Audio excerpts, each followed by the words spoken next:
स्वागत है आपका इनसाइडर फाइल। नमस्कार दोस्तों, स्वागत है आपका इनसाइडर फाइल्स के इस नए वीडियो में। आज हम बात करेंगे इकिगाई बुक के बारे में, जो हेक्टर गार्सिया एंड फ्रांचेस्क मिरालेस ने लिखी है। इकिगाई जीने का असली कारण। क्या आपने कभी सोचा है कि कुछ लोग 90 से 100 साल तक जीते हैं, फिर भी उनमें जिंदगी के लिए वही ऊर्जा, वही उत्साह बना रहता है? इकिगाई किताब इसी सवाल का जवाब देती है। यह किताब बताती है कि लंबी और खुशहाल जिंदगी का राज किसी दवा या चमत्कार में नहीं, बल्कि हमारे जीने के उद्देश्य में छिपा है। इकिगाई एक जापानी शब्द है जिसका मतलब है वह कारण जिसके लिए आप हर सुबह उठते हैं।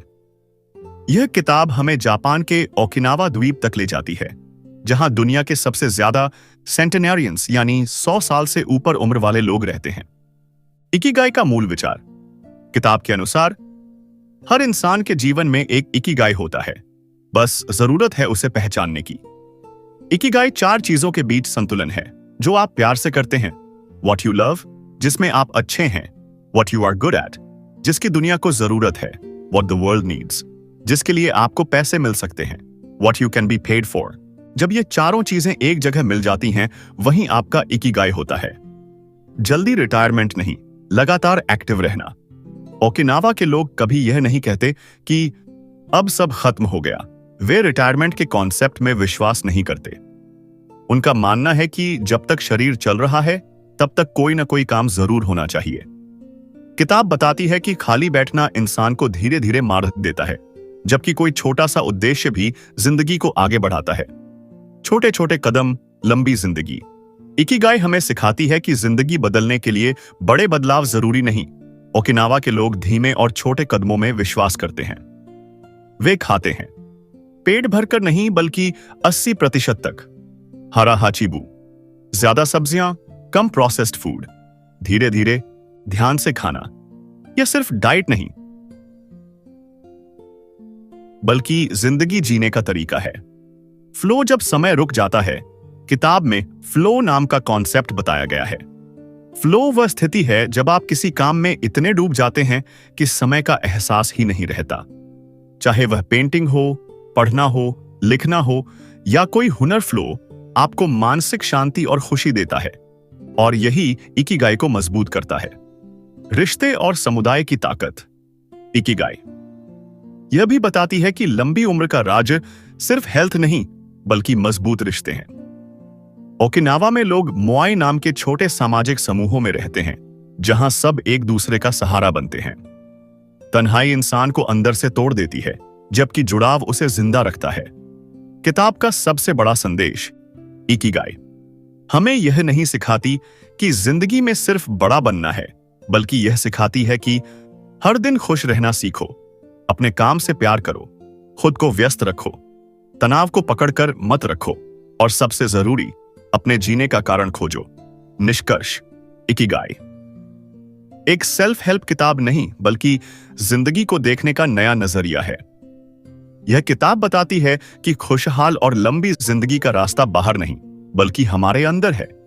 अगर आप अपनी जिंदगी में खालीपन महसूस करते हैं, तो शायद आपको किसी नए लक्ष्य की नहीं, बल्कि अपने इकिगाई की जरूरत है। कल्पना कीजिए, एक ऐसी जगह जहां लोग 90 से 100 साल तक जीते हैं, फिर भी उनके चेहरे पर थकान नहीं, बल्कि शांति और मुस्कान होती है। आखिर ये लोग इतने लंबे समय तक जिंदा और खुश कैसे रहते हैं? ओकिनावा, लंबी उम्र का रहस्य। ओकिनावा दुनिया की उन जगहों में से एक है जहां सबसे ज्यादा सेंटेनरियंस यानी 100 साल से ऊपर उम्र वाले लोग रहते हैं। लेकिन हैरानी की बात यह है कि यहां के लोग न तो बहुत अमीर हैं, न ही किसी सुपर टेक्नोलॉजी का इस्तेमाल करते हैं। तो फिर राज क्या है?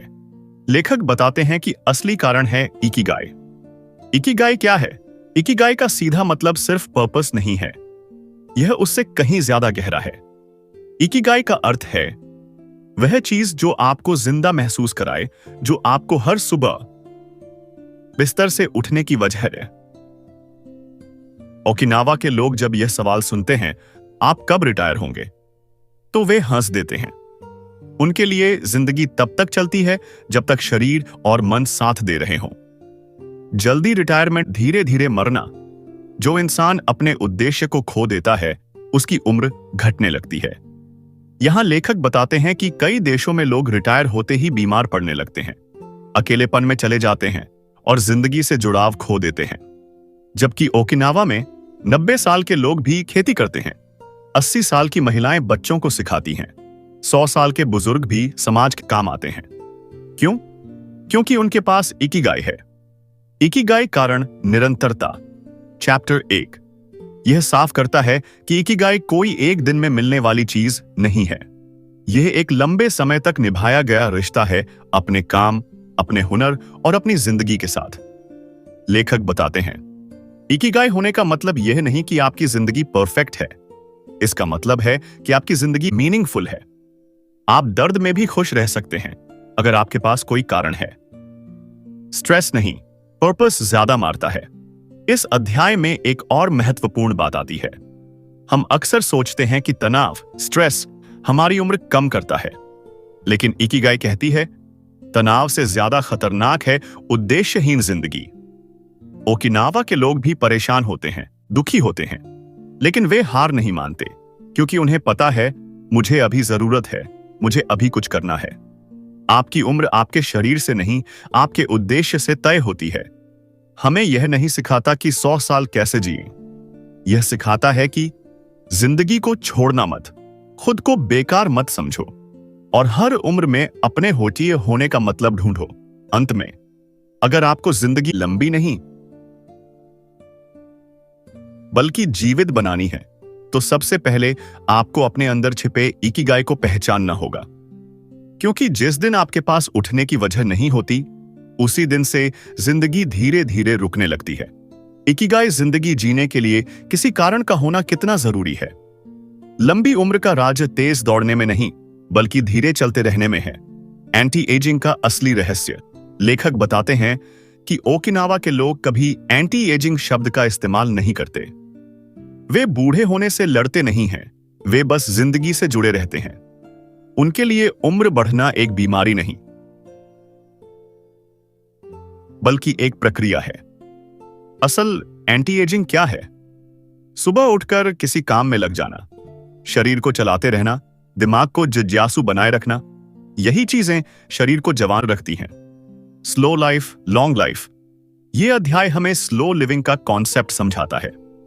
ओकिनावा के लोग कभी जल्दबाजी में नहीं रहते।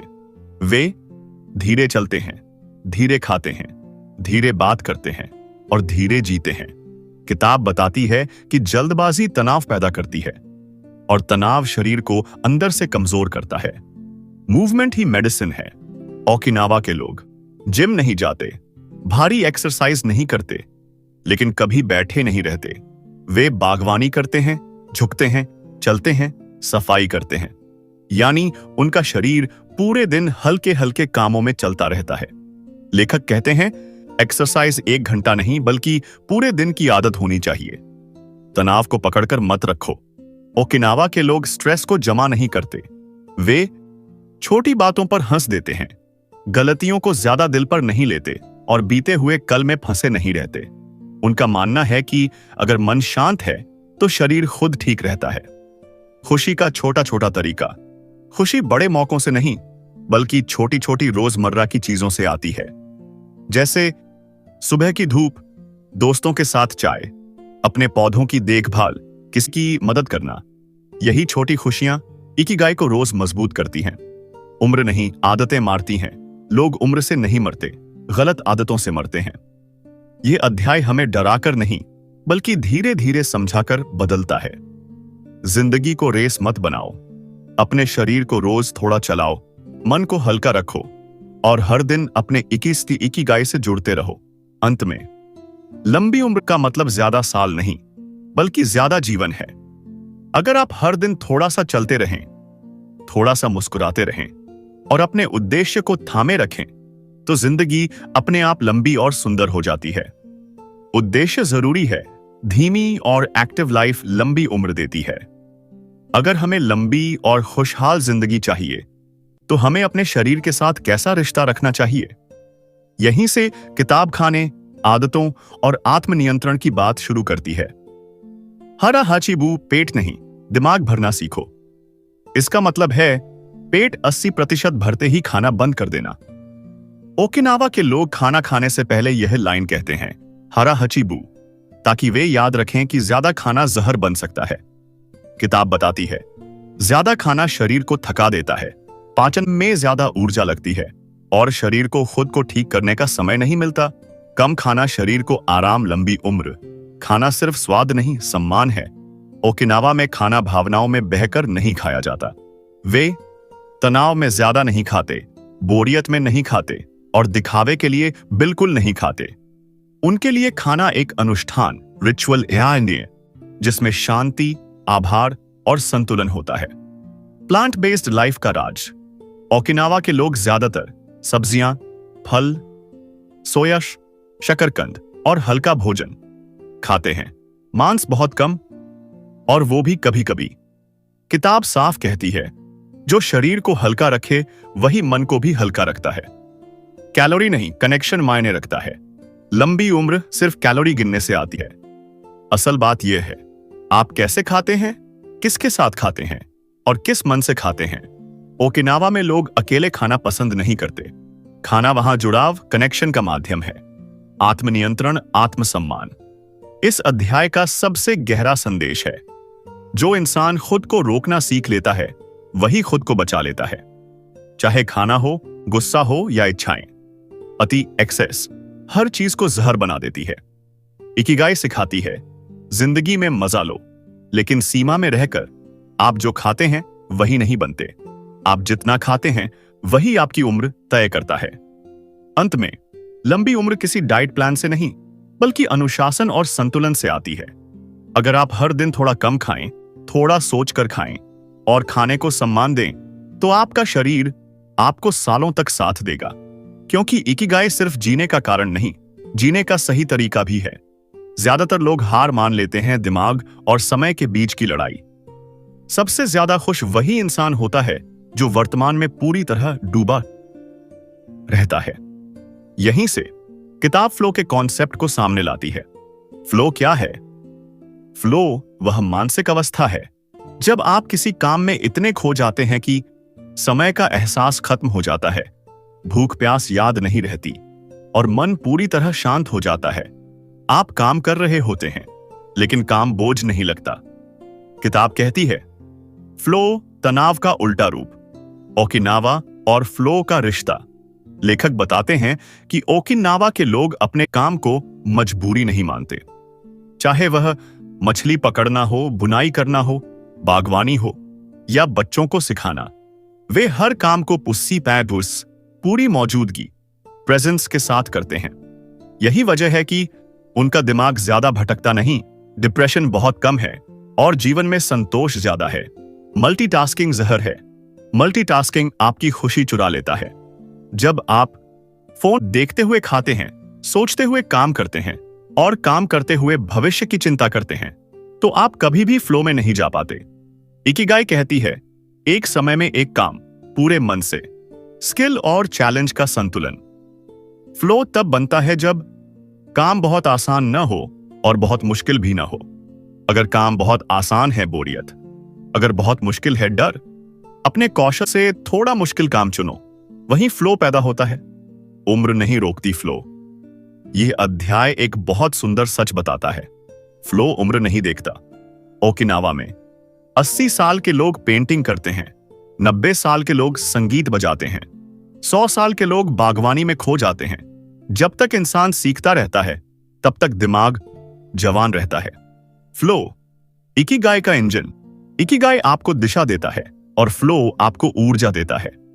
अगर इकिगाई मंजिल है तो फ्लो वह रास्ता है जिस पर चलकर आप वहां पहुंचते हैं। खुशी बाहर नहीं, उस पल में है जहां आप पूरी तरह मौजूद होते हैं। अंत में भविष्य की चिंता छोड़ो, अतीत के बोझ उतारो और इस पल में पूरी तरह जीना सीखो। क्योंकि जिस दिन आप अपने काम में खोना सीख गए, उसी दिन आपने इकिगाई को जीना शुरू कर दिया। अब तक इकिगाई हमें यह सिखा चुकी है कि उद्देश्य होना जरूरी है, शरीर को एक्टिव रखना जरूरी है, सही खाना और फ्लो में जीना जरूरी है। इंसान अकेले जीकर लंबा नहीं जी सकता। यह अध्याय बताता है कि लंबी उम्र का सबसे मजबूत आधार रिश्ते और समुदाय कम्युनिटी हाइन है। अकेलापन एक साइलेंट जहर, लोनलीनेस साइलेंट किलर। आज की दुनिया में लोग हजारों लोगों से जुड़े हैं लेकिन अंदर से बेहद अकेले हैं।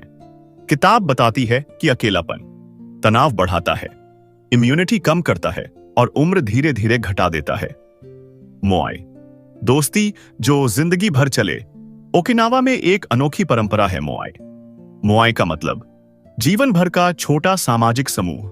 ये लोग बचपन में मोआई बनाते हैं, रोज या नियमित मिलते हैं, सुख दुख साझा करते हैं और आखिरी सांस तक साथ निभाते हैं। यह सिर्फ दोस्ती नहीं, यह भावनात्मक सुरक्षा है। पैसे से ज्यादा भरोसा। ओकिनावा के लोग बैंक बैलेंस से ज्यादा मानव संबंधों पर भरोसा करते हैं। अगर किसी पर मुसीबत आती है, मोआई आगे आता है, बिना शर्त मदद होती है, बिना शर्म के सहारा मिलता है। यही वजह है कि वहां डिप्रेशन कम है, आत्महत्या की दर बहुत कम है, हंसी और बातचीत की दवा। यह अध्याय बताता है कि हंसी दवा है और बातचीत थेरेपी। ओकिनावा के बुजुर्ग रोज बातें करते हैं, मजाक करते हैं, पुरानी यादें साझा करते हैं। यह सब दिमाग को हल्का और दिल को मजबूत बनाता है। सोशल कनेक्शन लंबी उम्र। एक्सरसाइज शरीर को बचाती है, डाइट शरीर को पोषण देती है, लेकिन रिश्ते शरीर को जीने की वजह देते हैं। जब इंसान जानता है कि कोई है जो मुझे समझता है, तो जिंदगी अपने आप मजबूत हो जाती है। अकेले नहीं, साथ में बढ़ो। इस अध्याय का सबसे गहरा संदेश है, आप जितना दूसरों से जुड़ते हैं उतनी ही आपकी जिंदगी लंबी होती है। इकिगाई कहती है, मदद मांगना कमजोरी नहीं, साथ चलना बोझ नहीं और जुड़ाव जरूरत है। जिंदगी लंबी करनी है तो दिलों के बीच दूरी कम करो। अंत में पैसा आ सकता है, जा सकता है, ताकत कम हो सकती है, लेकिन रिश्ते अगर मजबूत हैं तो जिंदगी कभी खाली नहीं लगती। क्योंकि इकिगाई सिर्फ अपने लिए जीना नहीं, दूसरों के साथ जीना भी सिखाता है। अब तक इकिगाई हमें शरीर, मन, काम और रिश्तों की अहमियत समझा चुकी है। मुश्किलें, दर्द और कभी न हार मानने का जज्बा। यह अध्याय एक बहुत सच्चे विचार से शुरू होता है। खुशी का मतलब दर्द का न होना नहीं, बल्कि दर्द के बावजूद आगे बढ़ते रहना है। मुश्किलें जिंदगी का हिस्सा हैं, खुश लोग कभी दुखी नहीं होते। किताब कहती है, ओकिनावा के लोग भी बीमार पड़ते हैं, नुकसान झेलते हैं, अपनों को खोते हैं, लेकिन वे टूटते नहीं हैं। क्यों? क्योंकि उनका इकिगाई उन्हें संभाल लेता है। रेजिलियंस, फिर से खड़े होने की ताकत। इस अध्याय का सबसे अहम शब्द है रेजिलियंस। रेजिलियंस का मतलब गिरकर भी वापस उठने की क्षमता। ओकिनावा के लोग रोते हैं, दुख महसूस करते हैं, लेकिन उसमें फंसकर नहीं रहते। वे मानते हैं दर्द आएगा पर वह ठहरेगा नहीं। शिकायत नहीं, स्वीकार। जिंदगी से शिकायत करने से ऊर्जा खत्म होती है, स्वीकार करने से ताकत मिलती है। ओकिनावा में लोग कहते हैं, जो हमारे बस में नहीं उसे छोड़ दो, जो हमारे बस में है उसे पूरे दिल से करो। यह सोच दिमाग को हल्का रखती है। Ikigai emotional anchor. इस अध्याय में इकिगाई को इमोशनल एंकर कहा गया है। जब जिंदगी डगमगाती है, पैसा चला जाए, सेहत बिगड़ जाए, रिश्ते टूट जाएं, तो इकिगाई आपको गिरने नहीं देता, क्योंकि आपको पता होता है मुझे अभी भी किसी चीज की जरूरत है। मेंटल स्ट्रेंथ उम्र बढ़ाती है। शरीर पहले नहीं टूटता, दिमाग पहले हारता है। ओकिनावा के बुजुर्ग मानसिक रूप से मजबूत रहते हैं क्योंकि वे हर दिन किसी काम में लगे रहते हैं। वे खुद को बेकार नहीं समझते और वे भविष्य से डरते नहीं। छोटा उद्देश्य, बड़ी ताकत। इस अध्याय का एक बहुत सुंदर सच है, आपका यह इकिगाई बहुत बड़ा होना जरूरी नहीं। कभी कभी पौधों को पानी देना, किसी बच्चे को सिखाना या किसी का इंतजार करना, यही छोटे उद्देश्य इंसान को जिंदा रखते हैं। जिसके पास जीने की वजह होती है वह किसी भी दर्द से निकल सकता है। अंत में, जिंदगी हमेशा आसान नहीं होगी, लेकिन मजबूत जरूर बन सकती है। अगर आपके पास इकिगाई है तो मुश्किलें आपको तोड़ नहीं पाएंगी, क्योंकि इकिगाई सिर्फ खुशी नहीं देता, हिम्मत भी देता है। अब तक इकिगाई हमें यह समझा चुकी है कि उद्देश्य, आदतें, फ्लो रिश्ते और मानसिक मजबूती, ये सब जरूरी हैं। खुशी भविष्य में नहीं, अभी के पल में छुपी है। यह अध्याय हमें माइंडफुलनेस, ग्रैटिट्यूड और प्रेजेंट मोमेंट की ताकत से परिचित कराता है। वर्तमान में जीने की कला। ज्यादातर लोग या तो अतीत में फंसे रहते हैं या भविष्य की चिंता में डूबे रहते हैं, पर ओकिनावा के लोग इस पल में जीना जानते हैं। वे जो भी करते हैं पूरे ध्यान से करते हैं, बिना जल्दी, बिना तुलना। यही उनकी मानसिक शांति का राज्य है। माइंडफुलनेस कोई तकनीक नहीं, आदत है। माइंडफुलनेस ध्यान की कुर्सी पर बैठने तक सीमित नहीं, किसी ऐप या ऐप या मंत्र पर निर्भर नहीं। माइंडफुलनेस का मतलब है जो कर रहे हो वही पूरी तरह महसूस करना, चाहे खाना हो, चलना हो, तो बात करना हो। ग्रैटिट्यूड जो है उसके लिए धन्यवाद, जो नहीं है उसे गिनने से दुख बढ़ता है, जो है उसे महसूस करने से खुशी आती है। ओकिनावा के लोग छोटी चीजों के लिए भी आभार जताते हैं, हर सुबह को एक तोहफा मानते हैं। यह सोच तनाव को कम और जीवन को गहरा बनाती है। तुलना खुशी की सबसे बड़ी दुश्मन। इस अध्याय में एक बहुत सच्ची बात कही गई है, कंपैरिजन किल इकिगाई। जब आप खुद की जिंदगी को दूसरों से तौलते हैं, आप कभी संतुष्ट नहीं रह पाते, आपका इकिगाई कमजोर हो जाता है। ओकिनावा के लोग अपनी गति से जीते हैं, दूसरों की रेस में नहीं भागते। प्रकृति से जुड़ाव, धूप में बैठना, हवा को महसूस करना, पेड़ों के बीच चलना, यह सब दिमाग को शांत करता है और इंसान को जमीन से जुए समस्या जोड़े रखता है। चैप्टर 7 का सबसे बड़ा संदेश, बुक इनसाइडर स्टाइल में एक लाइन में, अगर आप इस पल में खुश रहना सीख गए तो आपको खुशी ढूंढनी नहीं पड़ेगी। अंत में, जिंदगी बाद में जीने की चीज नहीं, यह अभी जीने की चीज है। जब आप वर्तमान को स्वीकार करते हैं, आभार महसूस करते हैं और तुलना छोड़ देते हैं, तो आपका इकिगाई अपने आप मजबूत हो जाता है। क्योंकि सच्ची खुशी किसी मंजिल में नहीं, इस सफर के हर कदम में छुपी होती है। अब तक इकिगाई हमें जीने का तरीका सिखा चुकी है। उद्देश्य, आदतें, फ्लो, रिश्ते, मानसिक मजबूती और वर्तमान में जीना। अगर आपको अपना इकिगाई ढूंढना हो तो शुरुआत कहां से करें? यह अध्याय खोज, डिस्कवरी और अनुशासन, डिसिप्लिन की बात करता है। इकिगाई कोई अचानक मिलने वाली चीज नहीं। इकिगाई लॉटरी नहीं है। बहुत लोग सोचते हैं एक दिन अचानक सब साफ हो जाएगा, कोई बड़ा आइडिया आएगा और जिंदगी बदल जाएगी। लेकिन इकिगाई कहती है उद्देश्य धीरे धीरे बनता है, रोज के कामों से। छोटे प्रयोग, बड़ा रास्ता। इस अध्याय में बताया गया है कि ओकिनावा के लोग नई चीजें आजमाते हैं, बिना डर, बिना परफेक्शन की जिद। वे मानते हैं पहले चलो, असास सिशी मौजादिस्सा संस्या चलो, रास्ता खुद बन जाएगा। आपको पहले सब पता होना जरूरी नहीं, बस शुरुआत जरूरी है। अनुशासन इकिगाई की जड़। मोटिवेशन आती जाती रहती है, लेकिन डिसिप्लिन आपको टिकाए रखता है। ओकिनावा के लोग रोज एक ही समय उठते हैं, रोज थोड़ा काम करते हैं, बिना दिखावे। यही निरंतरता इकिगाई को मजबूत बनाती है। खुद से ईमानदारी इस अध्याय का एक बहुत गहरा सच है। इकिगाई वही मिलता है जिसके साथ आप ईमानदार होते हैं। खुद से पूछो, मुझे सच में क्या अच्छा लगता है? मैं किस काम में खो जाता हूं? किससे मुझे संतोष मिलता है? दिखावे वाले सपने छोड़ने होंगे, तभी असली इकिगाई दिखेगा। असफलता रास्ते का हिस्सा है। गलती करना गलत नहीं, रुक जाना गलत है। ओकिनावा के लोग असफलता को सीख मानते हैं, अंत नहीं, प्रक्रिया समझते हैं। इकिगाई खोजने नहीं, रोज निभाने से मिलता है। अंत में, अपने इकिगाई का इंतजार मत करो, उसे आज के छोटे कामों में ढालो। जब आप रोज थोड़ा सीखते हैं, रोज थोड़ा बेहतर बनते हैं और खुद से सच्चे रहते हैं, तो एक दिन पीछे मुड़कर देखोगे और समझोगे यही मेरा इकिगाई था।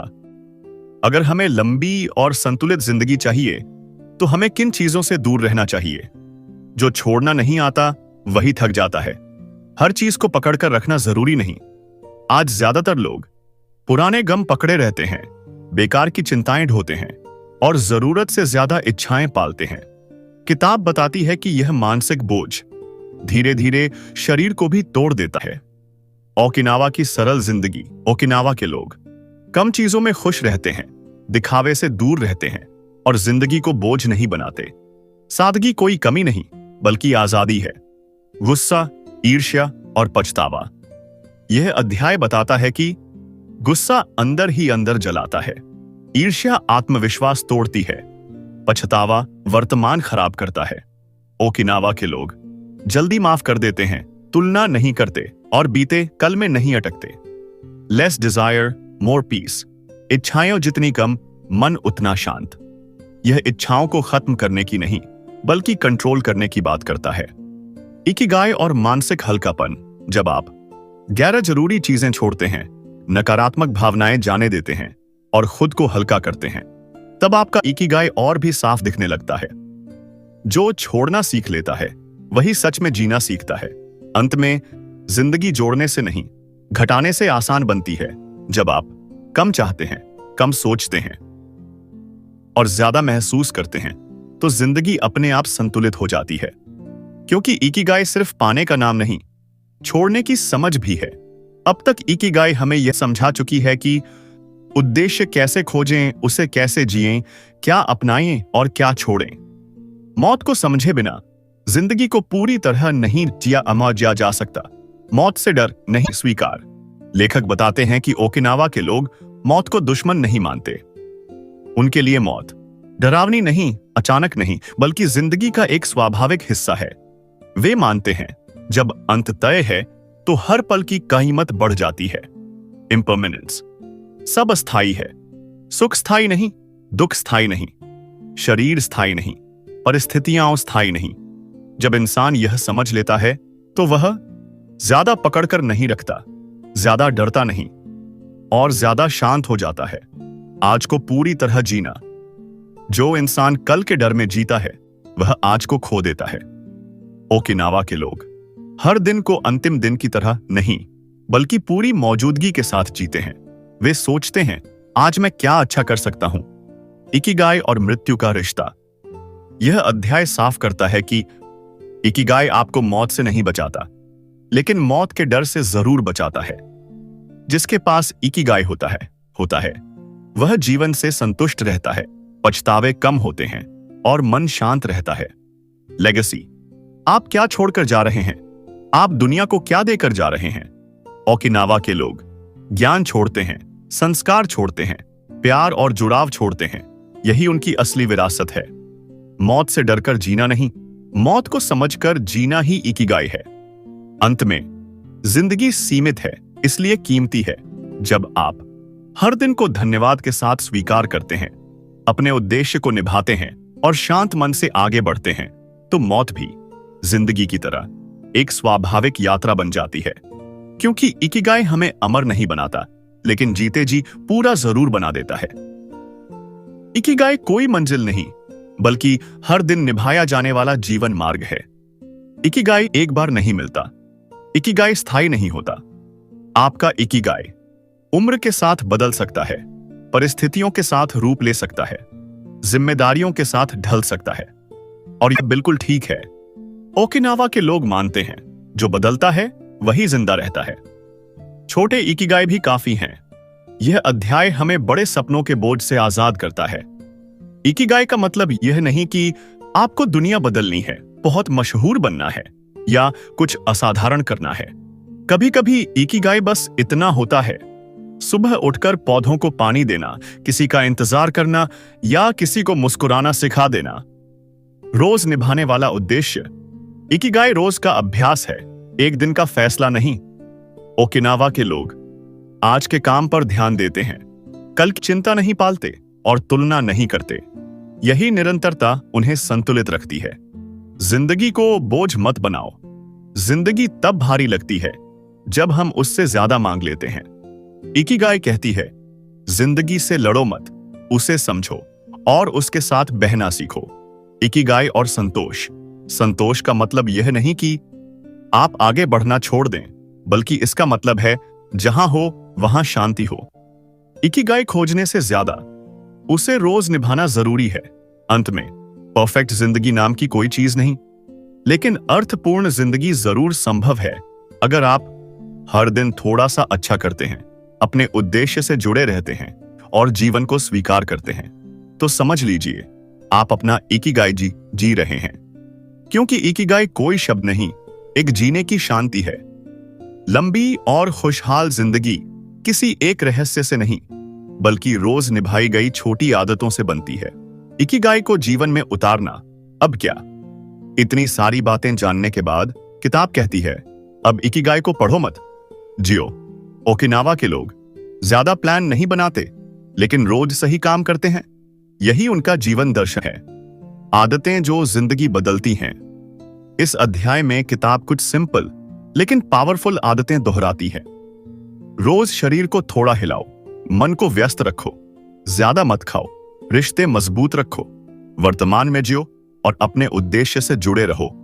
ये आदतें अलग अलग नहीं, एक दूसरे से जुड़ी हुई हैं।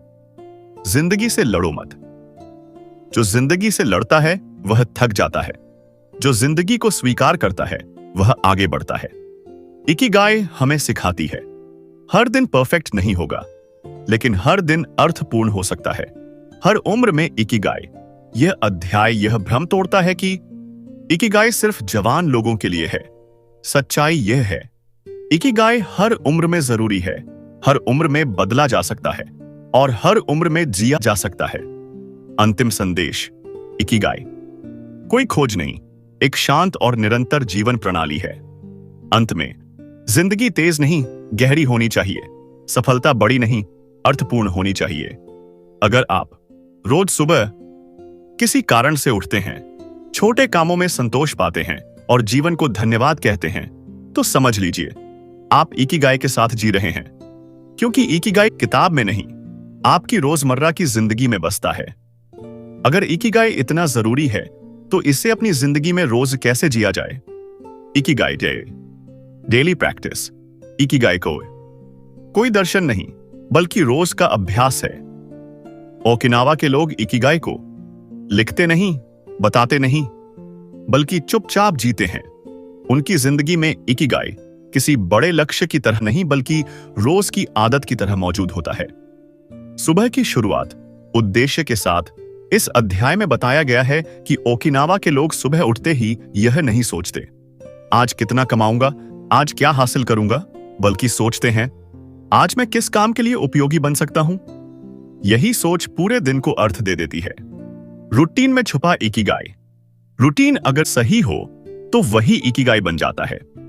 वे लोग रोज एक समय उठते हैं, रोज थोड़ा काम करते हैं, रोज लोगों से जुड़ते हैं और रोज खुद को बेकार महसूस नहीं होने देते।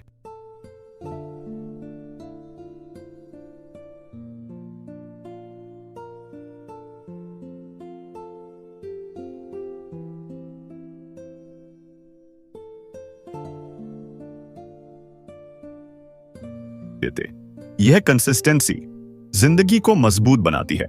अपने हुनर को जिंदा रखो। इस अध्याय का एक गहरा संदेश है, जिस दिन आपने सीखना छोड़ दिया, उसी दिन आपने बूढ़ा होना शुरू कर दिया। ओकिनावा के बुजुर्ग नए तरीके सीखते हैं, अपने कौशल को रोज थोड़ा बेहतर बनाते हैं और खुद को अपडेट रखते हैं। सीखते रहना, जिंदा रहना, देने की खुशी। इकिगाई सिर्फ खुद के लिए नहीं होता। जब आप किसी की मदद करते हैं, कुछ सिखाते हैं या बिना स्वार्थ देते हैं, तो आपका इकिगाई और गहरा हो जाता है। किताब कहती है, देने वाला कभी खाली नहीं होता। छोटे काम, बड़ा अर्थ। यह अध्याय बार बार याद दिलाता है, इकिगाई बहुत बड़ा होना जरूरी नहीं, लेकिन सच्चा होना जरूरी है। कभी रोज सुबह टहलना, रोज किसी से हाल पूछना, रोज अपने काम को ईमानदारी से करना, यही इकिगाई है। इकिगाई भविष्य में नहीं, आज की आदतों में जीता है। अंत में, सही समय का इंतजार मत करो, सही उम्र का इंतजार मत करो, बस आज कुछ अर्थपूर्ण करो। आज किसी के काम आओ और आज अपने उद्देश्य से जुड़ो। क्योंकि इकिगाई कोई आखिरी जवाब नहीं, हर दिन पूछा जाने वाला सवाल है। आज मैं क्यों जिया? जब सब शांत हो जाए, तब आप अपने आप से क्या कहेंगे? अकेलेपन से नहीं, दोस्ती। अकेलापन और अकेले रहना एक जैसी चीज नहीं है। ओकिनावा के लोग अकेलेपन से डरते नहीं, उसे समझते हैं। और उसे आत्मचिंतन का मौका बनाते हैं। वे जानते हैं जो खुद के साथ रहना सीख लेता है वह कभी खोया हुआ महसूस नहीं करता। भीतर की आवाज सुनना। यह अध्याय बताता है कि शोर में इकिगाई दब जाता है, शांति में इकिगाई बोलता है। ओकिनावा के लोग बिना जल्दबाजी, बिना दिखावे और बिना तुलना अपने मन की सुनते हैं। बाहरी पहचान से आगे आप कौन हैं? जब कोई आपको देख नहीं रहा, पद, पैसा और पहचान इकिगाई नहीं होते। असल इकिगाई वह सही होता है जो आप अकेले में भी करते हैं, जो आपको भीतर से संतोष देता है। मौन भी एक जवाब है। हर सवाल का जवाब शब्दों में नहीं होता। कभी कभी शांत बैठना, गहरी सांस लेना और बस महसूस करना, यही इकिगाई को और साफ करता है।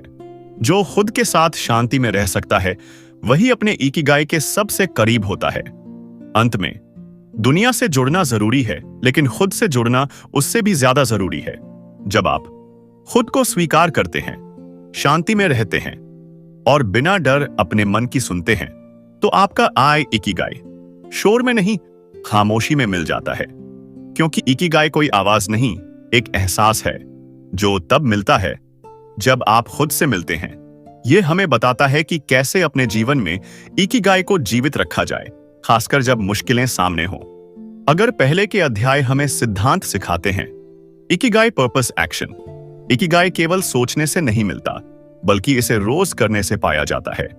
ओकिनावा के लोग सुबह उठते ही अपने उद्देश्य को याद करते हैं, दिन भर छोटे छोटे कामों में अपने इकिगाई को निभाते हैं और रात में खुद को जांचते हैं कि उन्होंने अपना इकिगाई जिया या नहीं।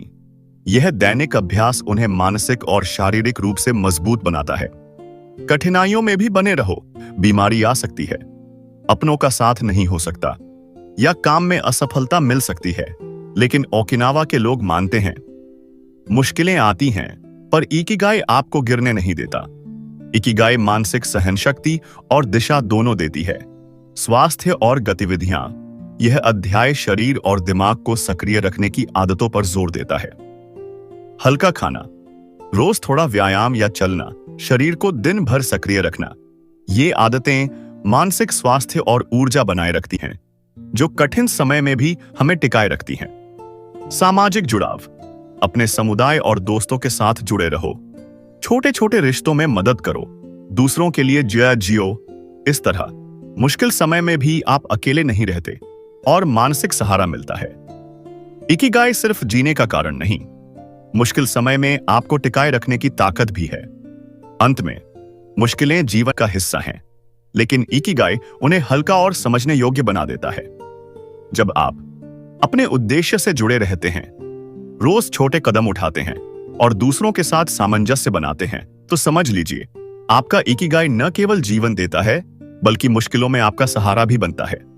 क्योंकि इकिगाई का मतलब है हर हाल में, हर दिन अपने उद्देश्य के साथ पूरी मौजूदगी से जीना। रोजमर्रा में इकिगाई ढूंढना। इकिगाई कोई बड़ी खोज नहीं, बल्कि रोज के छोटे छोटे कामों में छुपा है। ओकिनावा के लोग हर दिन थोड़ा काम करते हैं, हर दिन किसी से जुड़ते हैं और हर दिन अपने शौक या हुनर को विकसित करते हैं। यह लगातार अभ्यास इकिगाई को मजबूत बनाता है। छोटे लक्ष्य, बड़ा असर। यह अध्याय साफ बताता है कि बड़े लक्ष्य कभी कभी डर और तनाव लाते हैं, छोटे लक्ष्य लगातार सफलता और संतोष देते हैं। उदाहरण, पौधों की देखभाल करना, किसी बच्चे को कुछ सिखाना, किसी के लिए खाना बनाना। ये छोटे काम रोजमर्रा में इकिगाई बन जाते हैं। जीवन की धीमी गति। ओकिनावा के लोग काम को जल्दी में नहीं करते, हर कदम पर पूरी मौजूदगी रखते हैं और लगातार छोटे छोटे प्रयास करते हैं। यह धीमी गति तनाव कम करती है और खुशी बढ़ाती है। निरंतरता। शक्ति। मोटिवेशन कभी कभी कम हो जाती है, लेकिन डिसिप्लिन और हैबिट हमेशा साथ रहते हैं। ओकिनावा के लोग यह मानते हैं, रोज छोटे कदम उठाओ, रास्ता खुद बन जाएगा। देने और जुड़ाव की आदत।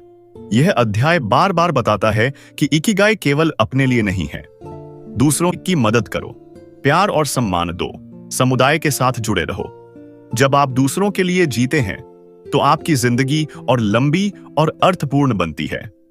इकिगाई किताब में नहीं, आपकी रोजमर्रा की आदतों में जिया जाता है। अंत में इकिगाई किसी सिद्धांत या दर्शन का नाम नहीं, यह रोज उठकर जीने का तरीका है। जब आप रोज छोटे कदम उठाते हैं, अपने उद्देश्य से जुड़े रहते हैं और दूसरों के लिए भी जीते हैं, तो समझ लीजिए आपने इकिगाई को अपने जीवन में उतार लिया है। क्योंकि इकिगाई का मतलब है हर दिन छोटे छोटे सही कामों के साथ